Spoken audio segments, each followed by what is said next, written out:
Eu acho que enquanto não escrevo, eu estou morta. É muito duro o período entre um trabalho e outro.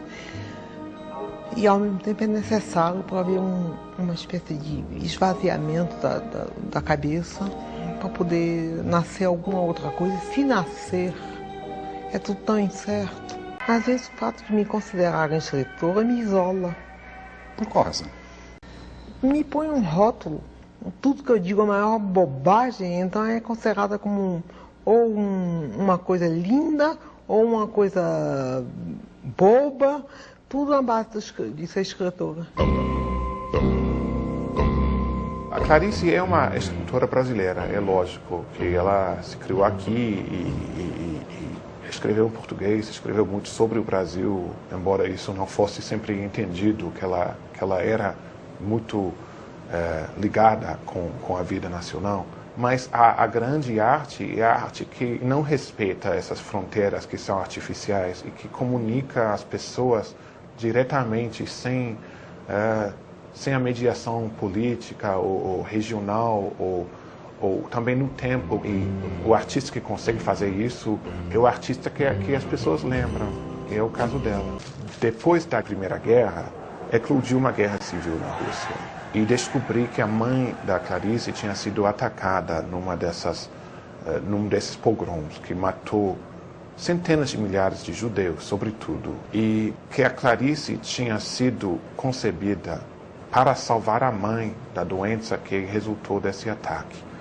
E que a Clarice não conseguiu salvar a mãe. Essa coisa fracassa, porque uma historinha de uma menina não vai salvar uma mulher que tem uma doença terminal. Mas não é casual que ela tivesse nascido lá. Eu acho que essa vontade de salvar a mãe dá à escrita dela esse caráter sagrado, esse caráter de uma importância vital, que ela não está contando uma historinha. Ela está fazendo isso, ela diz, eu escrevo como se fosse para salvar a vida de alguém, provavelmente a minha. Eu viajei para a Colômbia certa vez com a Clarice Lispector. Lá tivemos muitos dias, houve um congresso latino-americano de escritores, e eu conversava muito com a Clarice. E ela disse, Lígia, você acredita? Ela tinha a língua presa.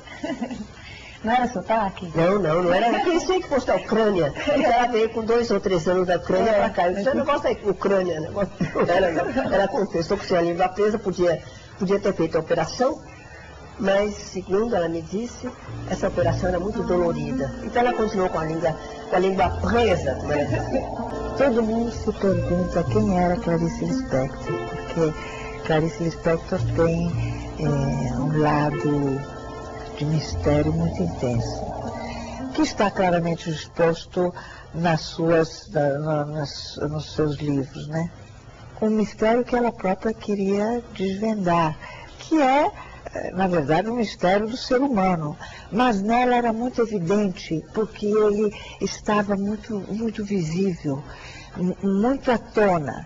Não tinha disfarce sobre esse mistério. Você estava com Clarice e ninguém sabia muito, muito bem como lidar com Clarice, porque ela fazia grandes pausas, aí você ia entrar na conversa e ela retomava, era só uma pausa, você ficava à espera, ela está fazendo uma pausa ou ela acabou de dizer o que ela quer dizer? E ela tinha umas saídas estranhas, e tinha umas saídas de repente bem-humoradas.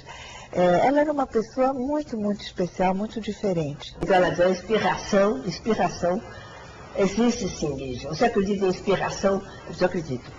Ela pegou minha mão, eu também acredito. Inspiração. Não tem outra palavra que exprima tão bem isso, a inspiração. Ela acreditava também. Eu ainda não tinha publicado meu primeiro livro.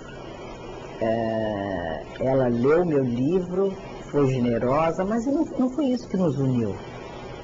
Foi porque nós começamos a conviver, íamos lanchar juntas, eu ia ao cinema com ela, e os meninos dela, os 2 meninos, o Pedro e o Paulo, né? Eu era editora dela no Jornal do Brasil, não só recebia as crônicas, como era encarregada dela, porque todo mundo tinha dificuldade de lidar com ela. E ela tocava o telefone, Marina Clarice. E ela tinha um medo enorme que a gente perdesse as crônicas, porque ela não tinha cópia. Naquela época não era computador e ela já tinha queimado as mãos, então ela tinha muita dificuldade de botar o carbono, fazer trabalho com carbono que ficava tudo troncho, então ela não usava. E aí ela sempre me pedia maior cuidado com as crônicas. Imagina se eu não tinha. Chegava a crônica dela, a gente copiava, maior cuidado. Posso contar uma coisa engraçada que aconteceu? Claro. Nós estávamos no avião e o avião estava, as nuvens, o avião virava para cá, o piloto avisando, apertem seus cintos e tal. Eu, gelada, eu não gosto de avião, viu? Mas estou sempre metido em algum, por esse ou aquele motivo. E eu então, aí a Clarice estava no banco ao lado, levantou, sentou do meu lado e disse: Lígia, não tenha medo. A minha cartomante disse que eu vou morrer na cama. Então, não tem problema. Já, então o avião podia voltar. Que ótimo. Vou morrer na cama. Quando ela faleceu, à direita estava a Olga Dorelli, segurando sua mão direita, e eu sua mão esquerda.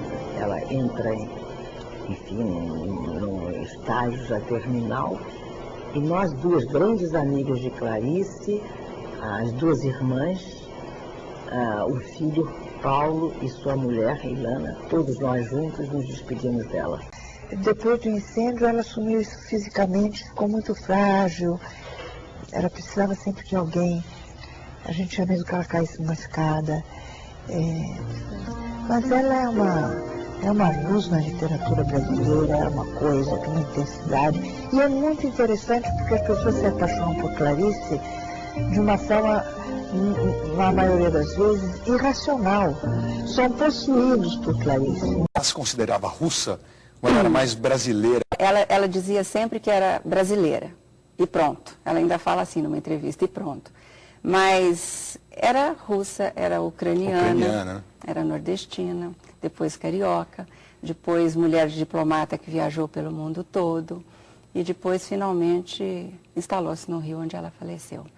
Há uma marca muito brasileira da Clarice, muito, acentuadamente brasileira. Ela soube compreender muitos problemas do Brasil, os do Nordeste, né? Sobretudo, e que aparecem em A Hora da Estrela, por exemplo. Mas sobre compreender também, eu acho que o ser humano em geral, porque viajou muito, teve muita experiência também em outros países. A gente vê nessa entrevista, a gente nota o sotaque dela, um sotaque muito específico ali, porque ela tem um pouquinho, ela puxa um pouco no R, ela puxa um pouco no sotaque nordestino. Qual que é o sotaque? Que já foi ouvido e interpretado de várias maneiras. É uma coisa curiosa esse detalhe do sotaque. Alguns achavam que era sotaque, né, de alguma língua estrangeira que ela poderia ter falado antes. Parecia. Mas era língua presa. Ela tinha um defeito de dicção por causa de um defeito físico que era a língua presa. E ela, certa vez, afirmou que não operou porque achava que ia ser muito dolorida essa operação. Por outro lado, tem um sotaque de nordestina também, se você reparar bem. Ela né? puxa um pouquinho, parece até um gringo falando com sotaque nordestina. Tem os dois. Ela morou muito tempo fora, foi casada com um diplomata. O que isso interferiu na obra dela? Inclusive Eu até o acho fato muito. na Itália dela ter morado durante a Segunda Guerra, isso interferiu. Ela foi para Nápoles em plena Segunda Guerra e aí começou a escrever muitas crônicas, além, naturalmente, da obra ficcional, que ela continuou a escrever lá, os romances, né? Depois do primeiro, Perto do Coração Selvagem, que ela editou antes de partir, em final de 1943. Ela viajou em 44. E essas crônicas são muito bonitas e constituem mesmo um capítulo importante da literatura brasileira dentro do tópico da literatura de viagens. Há sobre Berna, Nápoles, Inglaterra. Sempre crônicas. Sempre crônicas. No percurso da vida, ela vai, pela linguagem, que é uma característica muito judaica, pelo ato de escrever, que é sagrado por ela vai costurando uma filosofia muito complicada e muito elegante ao mesmo tempo, até chegar logo no final da vida dela, ela manda um exemplar da Hora da Estrela para um escritor católico. E ela diz: eu sei que Deus existe, mas que Deus é esse, né? É o Deus da barata mesmo. É um Deus nojento, é um Deus que não tem nada a ver com a gente. Mas como nós, se a gente se abre, fisicamente se abre, vamos descobrir o quê? Sangue, entranhas e coisas que não tem nada a ver com a nossa vida estetizada e humanizada. E como nos vinculamos a essa energia divina que sentimos às vezes e que ela sentiu muito forte. É um percurso fascinante isso. Você nunca sabe totalmente nada, porque uma pessoa como Clarice se escondeu muito. Ela fala que escolheu a própria máscara, é o primeiro ato solitário do ser humano. A coisa que ela mais bem faz é descrever esses estados íntimos ao mesmo tempo que ela está se escondendo de trás. Então, esse é o desafio, esse é o fascínio dela, porque não era uma pessoa óbvia.